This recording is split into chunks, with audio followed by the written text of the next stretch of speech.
नमस्कार। चलिए आज एक ऐसी कहानी में उतरते हैं, एक ऐसी गाथा जो समय से भी पुरानी है।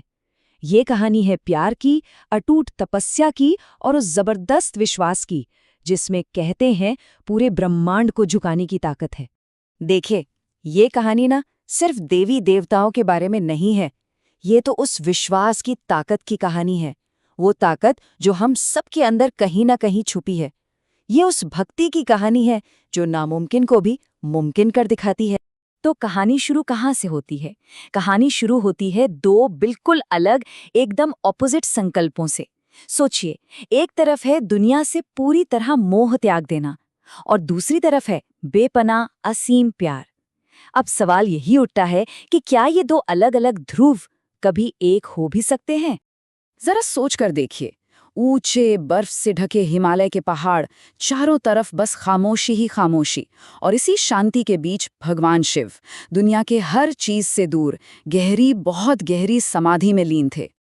और यहीं आता है कहानी का सबसे बड़ा ट्विस्ट। जहां एक तरफ शिव वैराग्य की मूर्ति बने हुए थे, वहीं दूसरी तरफ पार्वती ने मन में ठान लिया था, एक अटूट संकल्प ले लिया था कि वो शिव को ही अपने पति के रूप में पाएंगी। और बस यहीं से शुरू होती है भक्ति की वो जबरदस्त यात्रा जो आगे चलकर एक मिसाल बनने वाली थी। तो चलिए अब कहानी के उस पड़ाव पर चलते हैं जहां पार्वती का ये संकल्प एक बहुत बड़ी, एक कठोर तपस्या में बदल जाता है। ये सिर्फ इंतजार करना नहीं था, नहीं, ये तो अपने प्यार को साबित करने के लिए एक तरह की अग्नि परीक्षा थी। और पार्वती की ये तपस्या कोई मामूली पूजा पाठ नहीं थी। अरे उन्होंने तो सालों साल के लिए खाना पीना तक छोड़ दिया। उनकी हर सांस, हर एक पल बस शिव के ध्यान में ही लगा रहता था।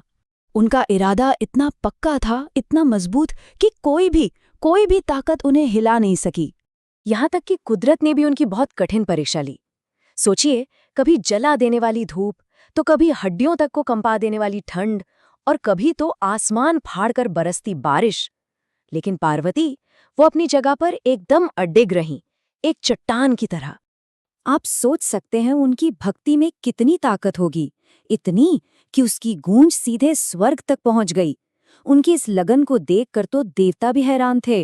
वो भी शिव के पास जाकर प्रार्थना करने लगे, क्योंकि वो सब जानते थे कि ऐसी भक्ति, ऐसा समर्पण पूरे ब्रह्मांड में मिलना मुश्किल है। लेकिन कहते हैं ना, जब भक्ति अपने पीक पर पहुंचती है तो उसका इम्तिहान भी सबसे मुश्किल होता है।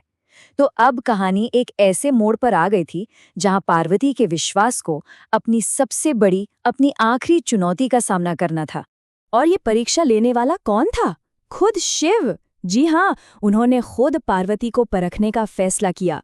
लेकिन वो अपने असली रूप में नहीं आए। वो एक साधु का वेश धरकर उनके पास पहुंचे। वो बस ये देखना चाहते थे कि पार्वती का विश्वास कितना सच्चा है, कितना गहरा है। अब उस साधु ने क्या किया? उन्होंने पार्वती के मन में शक डालने की कोशिश की। शिव के बारे में न जाने क्या क्या उल्टा सीधा कहा कि भाई वो तो एक वैरागी हैं, वो एक अच्छे पति कैसे बन सकते हैं। ये सीधा सीधा उनके विश्वास पर एक हमला था।